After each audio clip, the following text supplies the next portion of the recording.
بسم اللہ الرحمن الرحیم نحمده ونصلی علی رسولہ الکریم اما بعد فاعوذ باللہ من الشیطان الرجیم بسم اللہ الرحمن الرحیم انا نحن نزلنا الذکر وانا له لحافظون صدق اللہ العظیم وبلغنا رسولہ النبی الکریم الامین الصلاۃ والسلام علیک یا رسول اللہ وعلی آلک واصحابک یا حبیب اللہ اللہم صلی علی محمد وآلہ وعطرتہ بعدد کل معلوم لک۔ اللہ تبارک و تعالیٰ کی حمد و ثنا اور حضور نبی رحمت صلی اللہ تعالیٰ علیہ وسلم کی بارگاہ میں ہدایہ پیش کرنے کے بعد مرکز ختم نبوت میں ابھی عظیم الشان محفل حسن قرات کا اختتام ہوا ہے۔ آپ تمام احباب جانتے ہیں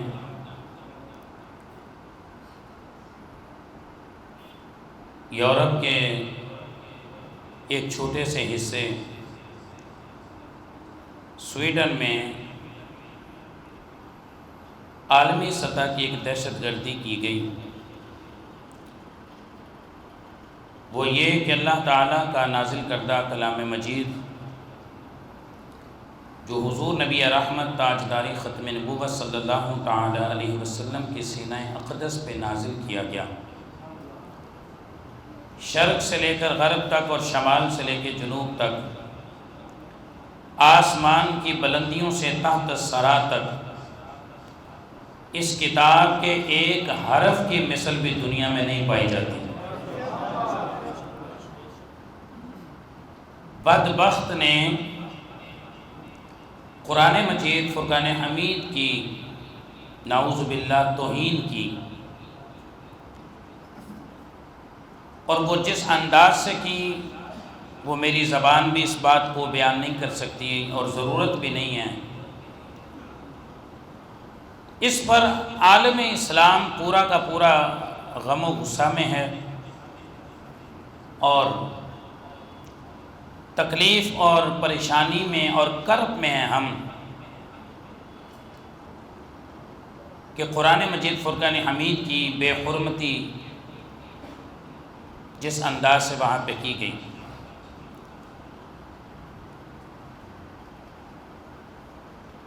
دنیا بھر میں اس پر احتجاج ہو رہے ہیں، ہر کوئی اپنے انداز سے قرآن سے اپنی محبت کا اظہار کر رہا ہے۔ ہم نے بھی کچھ یوں سوچا، چونکہ 18 ذی الحج حضرت خلیفہ سوم داماد مصطفیٰ امیر المؤمنین جامع القرآن سیدنا عثمان غنی رضی اللہ تعالی عنہ کا یوم شہادت بھی ہے، تو حضرت عثمان غنی رضی اللہ تعالی عنہ کہ جہاں بہت سارے کارنامے ہیں، وہاں ان کا ایک بڑا کارنامہ جو ہے نا وہ قرآن مجید فرقان حمید کو جمع کرنا اور امت کے ہاتھوں میں اس کتاب کی صورت میں پہنچانا ہے۔ اور پھر حضرت عثمان غنی رضی اللہ تعالی عنہ کی جو خود قرآن سے محبت تھی نا، اللہ اللہ اللہ، یہ کوئی چھوٹا کارنامہ ہے کہ رہتی دنیا تک مصحف کی صورت میں جو قرآن پاک موجود ہے، یہ حضرت سیدنا عثمان غنی، اگرچہ اس پر اور بھی صحابہ کرام اور دیگر لوگوں نے بھی کام کیا، لیکن جامع القرآن کا جو لقب ہے وہ حضرت عثمان غنی رضی اللہ تعالی عنہ کو اللہ تعالیٰ نے عطا فرمایا۔ یعنی یہ اللہ کی عطا ہوتی ہے نا کہ امت کے دلوں میں یہ بات ڈال دی جاتی ہے کہ آپ فلاں میرے بندے کو اس انداز سے پکارو، فلاں میرے بندے کو اس انداز سے بلایا جائے۔ جیسے حضرت عمر بن خطاب رضی اللہ تعالیٰ عنہ کو فاروق اعظم، تو اللہ کی منشا کے بغیر تو ان کو فاروق اعظم نہیں کہا جاتا۔ حضرت ابو بکر کو صدیق اکبر، اسی طرح حضرت علی المرتضیٰ رضی اللہ تعالیٰ عنہ کو تو ہم نے یہ سوچا کہ حضرت عثمان غنی رضی اللہ تعالیٰ عنہ کو پچھلے سال بھی حاجی صاحب قبلہ رحمۃ اللہ تعالی علیہ کی حیات طیبہ میں اور ان کی موجودگی میں جامعۃ الاسلام میں عظیم الشان محفل حسن قرات کا اہتمام کیا گیا. تو آج ہم نے یہ سوچا کہ جہاں اور بہت سارے کام ہوں گے تو سویڈن کے گماشتوں کے نظریے کے خلاف اور حضرت سیدنا عثمان غنی رضی اللہ تعالی عنہ کی عظیم الشان خدمات کو خراج تحسین پیش کرنے کے لیے ہم بھی مرکز ختم نبوت میں محفل حسن قرات کا اہتمام کرتے ہیں. تو ابھی آپ نے ہمارے عظیم الشان قرۂ کرام کی تلاوت سنی اور ہر کسی نے اپنے ظرف کے مطابق پھر اپنے سینے کو روشن بھی کیا، کیونکہ نہ تو قرآن میں کمی ہے نہ ان پڑھنے والوں نے کوئی کمی چھوڑی. اب اگر کسی کی ادھر پورے توجہ نہیں تھی تو پھر وہ اپنی اس کیا کہتے ہیں کہ قسمت پہ ماتم کرے ہیں. ہمارے نزدیک اگرچہ ماتم بھی جائز نہیں ہے، یعنی افسوس کا یہ مقام ہے. یہ جتنے لوگ مرکز ختم نبوت میں اور دیگر نیک مجالس میں شرکت کرتے ہیں ان کو اگر اس بات کا اندازہ ہو جائے نا کہ یہ کتنا قیمتی لمحہ ہے جو یہاں پہ گزر رہا ہے تو پھر ہمیں کہنا نہ پڑے کہ 12 بجے پہنچیے گا جی. حالانکہ آپ لوگ جان بوجھ کے لیٹ آتے ہیں اور تاخیر سے آتے ہیں. ہم بھی کہتے ہیں کوئی گل نہیں، مول تے اتنی پہنانا جدو حضور دی بارگاہ چ گئے جی. آج آپ کو کیوں لیٹ ہو گئے جی؟ نہا رہا تھا جی. کیوں لیٹ ہو گئی جی؟ وہ یہ کام کر رہا تھا جی، گاڑی کی صفائی کر رہا تھا جی، موٹر بائک دھونے لگ گیا جی، میں نے دیکھا تو واش روم گندا تھا جی، پھر میں واش روم کی صفائی کرنے لگ گیا. یہ ہمارے مسلمانوں کے آج لچھن ہیں اور یہ کام کرتے کرتے ہم نماز جمعہ کے لیے تاخیر سے آتے ہیں. اور یہی تو وجوہات ہیں پھر جس کی وجہ سے کافر کو بھی جرت ہوتی ہے ہمارے اوپر اور ہمارے مقدسات پہ حملہ کرنے کی. اگر ہم اپنے اسلام اور اپنے قرآن کے ساتھ مخلص ہوں تو پھر کوئی کیسے جرت کر سکتا ہے؟ ہم نے مسجد میں پہنچنا جب آخری وقت ہوگا کہ بس جماعت کھڑی ہو جائے اور پھر جماعت کے سلام کے بعد یوں بھاگتے ہیں کہ گویا ان کو پتہ نہیں کس نے گرفتار کیا ہوا ہے، یہ کتنی یہ تکلیف میں ہے، یہ کتنی یہ پریشانی میں ہے. کہ اتنا بھی کیا ضروری کام ہوتا ہے یار کہ فرض نماز کے بعد آپ وہ خصوصی دعا میں بھی شرکت نہیں کر سکتے جی. اور سنیے، اذا مررتم بریاض الجنہ، مشکات شریف کی حدیث ہے، اذا مررتم بریاض الجنہ فرتعوا، فرمایا جب تمہارا گزر جنت کے باغیچوں میں سے ہو تو اپنی جھولیاں بھر لیا کرو، اپنی جھولیاں بھر لیا کرو. صحابہ کرام نے دست بستہ عرض گزاری کی، یا رسول اللہ کیا زمین پہ بھی جنت کے باغ ہیں؟ ہم نے تو جو ہمارا نظریہ وہ یہی ہے کہ مریں گے، قبر میں جائیں گے، حساب کتاب ہوگا، اس کے بعد جنت میں داخل ہوں گے، پھر جنت کے باغ ملیں گے، جنت کے باغیچے ملیں گے، جنت کی کیاریاں. حضور زمین پر ہمارے حضور جنت یا رسول اللہ صلی اللہ علیہ وسلم، یا رسول اللہ یہ جنت کے باغیچے کیا ہیں، جنت کی کیاریاں کیا ہیں، یہ کیا ہے جس میں آپ کہہ رہے ہیں کہ وہاں سے تمہارا گزر ہو تو جھولیاں بھر لیا کرو؟ حضور علیہ السلام نے فرمایا ہم حلق الذکر، فرمایا جہاں اللہ اور اس کے رسول کا ذکر ہوتا ہے وہ جنت کے باغ ہوتے ہیں.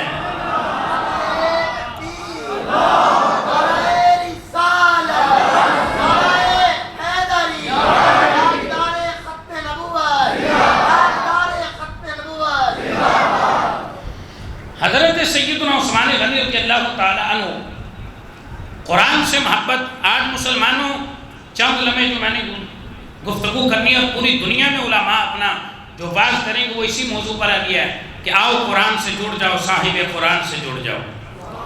قرآن اور صاحب قرآن صلی اللہ علیہ وسلم سے ہمارا رشتہ مضبوط ہونا چاہیے اور اس قدر مضبوط ہونا چاہیے کہ ہمیں بتانا نہ پڑے کہ میں بڑا عاشق ہوں، نہیں، ہمارا عمل بتائے کہ واقعی یہ قرآن سے محبت کرنے والے ہیں.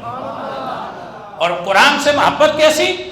حضرت عبد الرحمن تیمی رضی اللہ تعالی عنہ آپ بیان فرماتے ہیں کہ میں مسجد میں داخل ہوا اور آج میں نے یہ سوچا کہ پوری رات میں نے آج عبادت میں گزارنی ہے اور پوری رات میں نے قیام اور رکوع اور سجدے میں گزارنی ہے. کہتے ہیں تھوڑی دیر ہوئی تو حضرت سیدنا عثمان غنی رضی اللہ تعالیٰ عنہ بھی تشریف لے آئے مسجد میں. میں نے ادب اور احترام سے ان کو جگہ دی. اب انہوں نے نماز شروع کی. کس نے؟ حضرت عثمان غنی رضی اللہ تعالیٰ عنہ نے، کہتے ہیں فتقدم فاستفتح القرآن حتی ختم ثم رکع وسجد۔ حضرت عبد الرحمن کہتے ہیں کہ جب حضرت عثمان رضی اللہ تعالیٰ عنہ نے اس کو حضرت امام طحاوی نے شرح معانی الاثار کے اندر یہ موجود ہے، آپ فرماتے ہیں حضرت عبد الرحمن کہ حضرت عثمان غنی رضی اللہ تعالیٰ نے جب قیام کیا اور قرآن کی تلاوت شروع کی، قرآن کی تلاوت شروع کی، فاستفتح القرآن حتی ختم، آپ فرماتے ہیں قیام کے اندر حضرت عثمان نے قرآن کو شروع کیا، میں دیکھتا ہی رہ گیا، انہوں نے ایک ہی رکعت میں قرآن پاک کو مکمل بھی فرما دیا ہے۔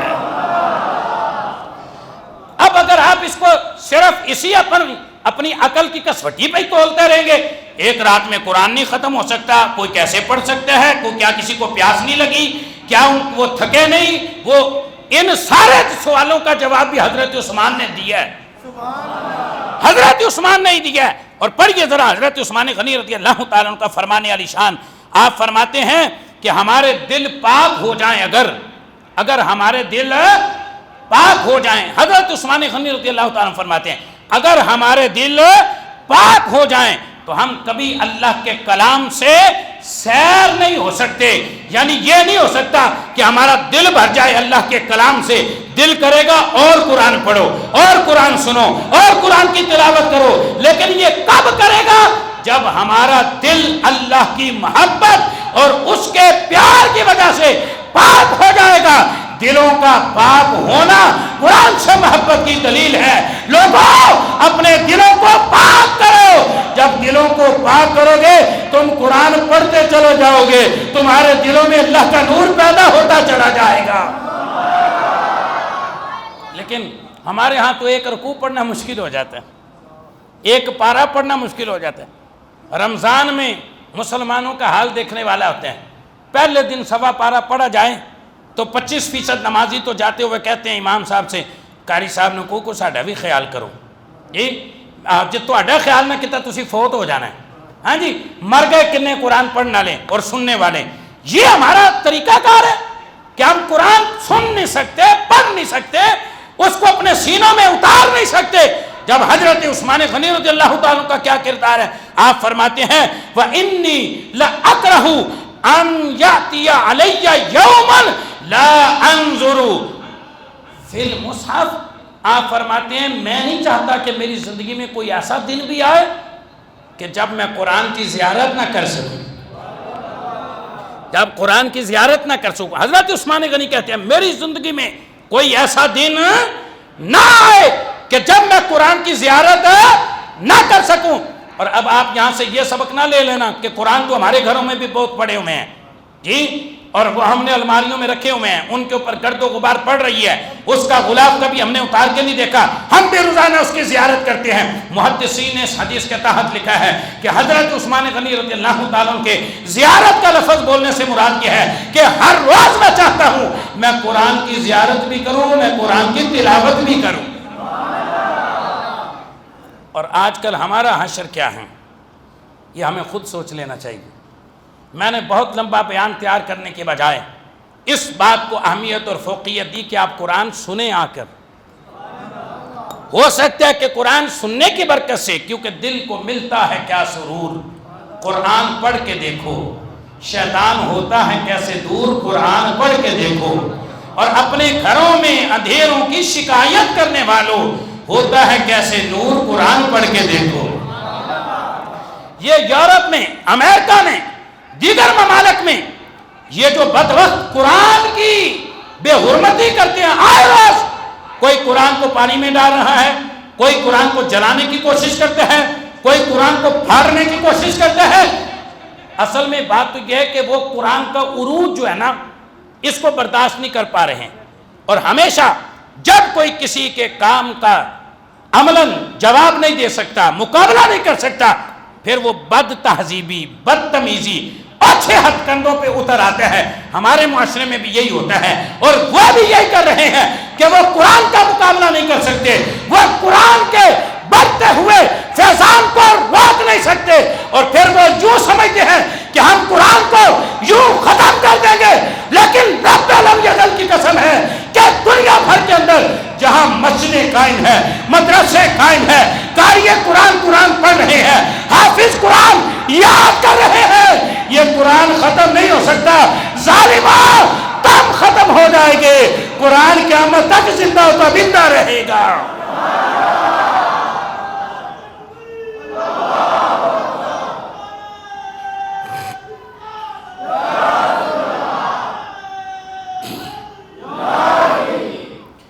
کوئی یہ سمجھے کہ قرآن کو مٹا دیا جائے گا؟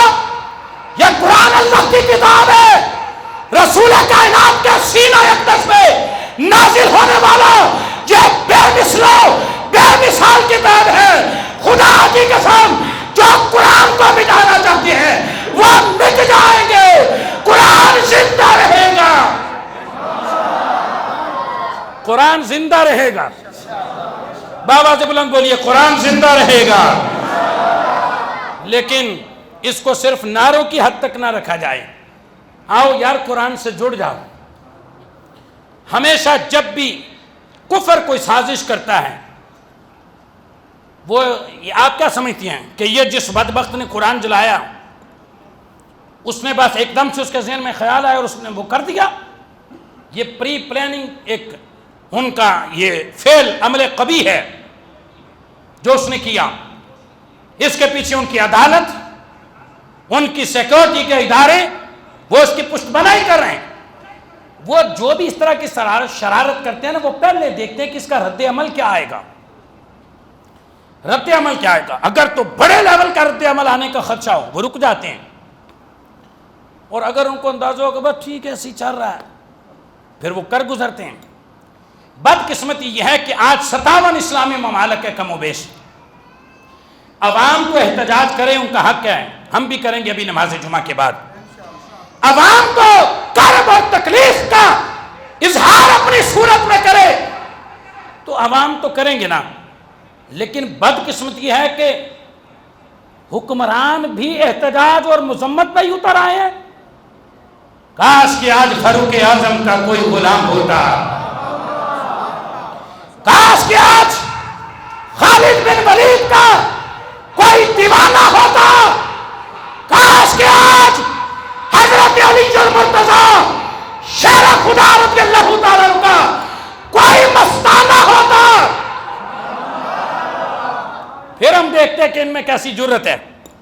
اب وزیر اعظم پاکستان بھی کہہ رہے ہیں کہ پوری قوم احتجاج کرے، دیگر اسلامی ممالک۔ بھئی تمہارا کیا کام ہے احتجاج کرنے کا؟ تم تو ان کی آنکھوں میں آنکھیں ڈال کے ان کے ساتھ کوئی عملی کام کرو نا، اور یہ نہیں کہ یہ موجودہ وزیر اعظم یہ کرتوت کر رہا ہے، اس سے پہلے والا میں نے 2-3 دن پہلے اس کی ویڈیو سنی عمران خان صاحب کی، وہ بھی قوم سے اپیل کر رہے ہیں کہ احتجاج کے لیے نکلو۔ اچھا یہ ایک الگ تماشا ہے اس کے اس بیان کا، جب خود وزیر اعظم تھا اور گستاخی ہوئی فرانس میں اور یہاں اہل اسلام نے احتجاج کرنا شروع کیا تو باقاعدہ سرکاری ٹی وی پہ آ کے کہتا ہے گستاخی تو فرانس میں ہوئی ہے، یہاں پہ سڑکوں میں نکلنے کا کیا تک بنتا ہے کہ نہیں ہے؟ اچھا اس وقت احتجاج جائز نہیں تھا، پھر لوگوں کو پکڑا، گرفتاریاں کی، گھروں میں پولیس گئی، سب کچھ ہوا، ہمارے گھر میں بھی ہوا، بڑے سارے لوگوں کے ہوا۔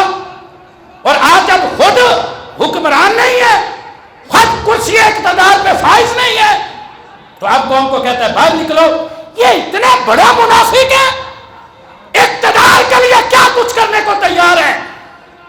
اور ہم تو اپنے پاکستان کی فورسز سے بھی کہتے ہیں ٹھیک ہے پاکستان میں 9 مئی کا واقعہ بڑا خطرناک ہوا، لیکن قرآن کو جلانے کا واقعہ کو 9 مئی سے چھوٹا تو نہیں ہے۔ آرمی چیف کا کام نہیں بنتا ان کے ساتھ بات کریں کہ میں اسلامی جمہوریہ پاکستان کا آرمی چیف ہوں، فورسز کا سربراہ ہوں، تم نے یہ حرکت کیسے کی؟ ہم سیٹ بچا کے رکھ لیں گے۔ لیکن یہاں تو تماشبینیاں ہو رہی ہیں نا، یہاں تو کسی کو فکر تک نہیں ہے۔ آؤ لوگوں قرآن سے جڑو، جب قرآن سے جڑو گے نا انشاءاللہ پھر علم و دین پیدا ہوتے ہوئے ٹائم نہیں لگتا. پھر غازی ممتاز قادری جیسا دیوانہ میدان میں آ جاتا ہے.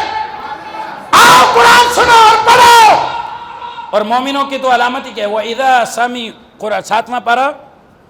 اور قرآن نے ایمان والوں کی فضیلت میں فرمایا وَإِذَا سَمِعُوا مَا أُنزِلَ إِلَى الرَّسُولِ تَرَىٰ أَعْيُنَهُمْ تَفِيضُ مِنَ الدَّمْعِ.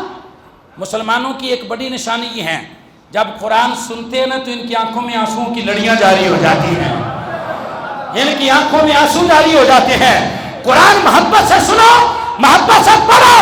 اور یہ تو حدیث مبارکہ ہے, فرمایا کہ جب تم اذا قرأتموہ فابکوا, جب قرآن پڑھو تو رویا کرو, جب قرآن پڑھو تو رویا کرو. اور کہا عرض کیا اگر رویا نہ جائے, فرمایا رونے جیسی شکل بناؤ. اور یہی مضمون حضرت داتا گنج بخش علی اجویری رحمۃ اللہ علیہ جی آپ نے کشف المحجوب شریف کے اندر بھی لکھا ہے. آپ نے فرمایا قرآن کی تلاوت کرو تو رویا کرو. کسی نے پوچھا حضور اگر رونا نہ آئے تو فرمایا رونے جیسی شکل بناؤ. کہا اگر کوشش کرنے سے بھی رونا نہ آئے, داتا علی اجویری نے فرمایا اپنے مقدروں پہ رونا شروع کر دو. اتنے سخت دل ہو گیا, اتنے سخت دل ہو گیا کہ قرآن کی تاثیر بھی تمہارے اوپر عمل نہیں کرتی. لوگوں قرآن سے جڑ. یہ تو میں نے پہلے کہا, یہ ہماری ایک چھوٹ. آپ میں سے کئی لوگ کہہ رہے ہوں گے پلیت جان نل کی ہو جانا ہے, تو چلیں ان کو ہمارا سبق ہے, تسی جو کر سکتے تسی کر لو. یہ پلیت جان نل کچھ نہیں ہونے لگا تھے, کیونکہ شیطانیت تو ہمارے معاشرے میں اتنی بڑھتی جا رہی ہے نا کہ جس کا حساب کوئی نہیں. ہم نے ہمیشہ منفی سائڈ پہ اپنی سوچ رکھنی.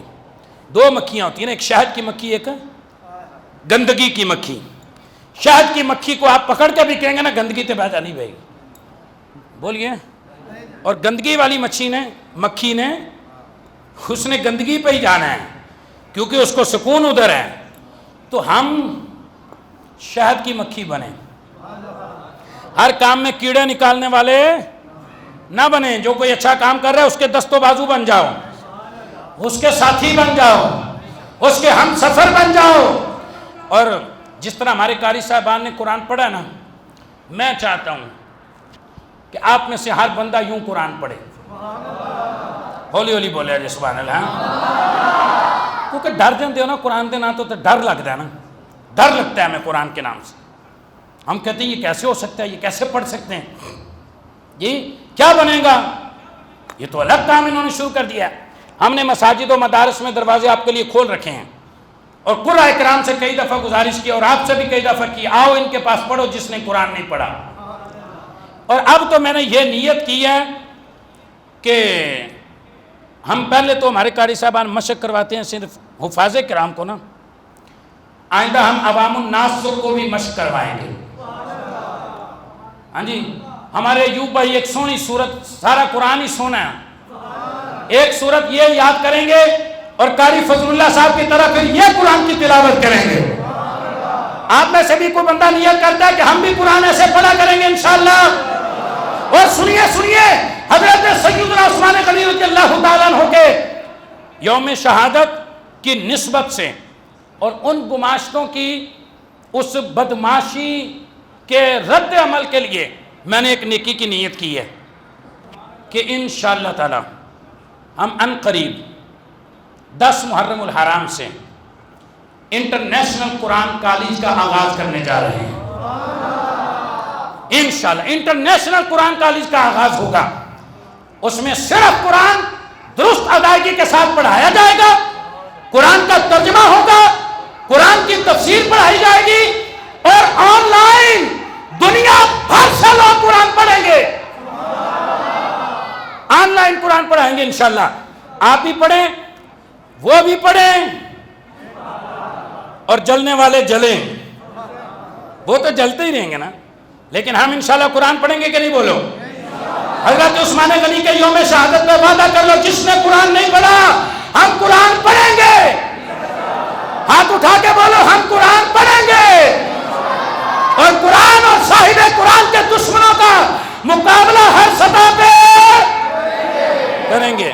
اب مقابلہ جس طرح کرنا ہے آپ میرے ساتھ مل کے ذرا نعرہ لگائیے تاکہ آپ کے جذبے کا اظہار ہو جائے. نعرہ تکبیر, باہر والے بھی بولیے نعرہ تکبیر, نعرہ رسالت, تاجدار ختم نبوت، ہم عظمت قرآن کے، ہم عظمت قرآن کے، ہم عظمت قرآن کے پاسبان ہیں، پاسبان، کیا کہنا ہے؟ پاسبان ہیں، پاسبان، ہم عظمت قرآن کے، ہم عظمت قرآن کے۔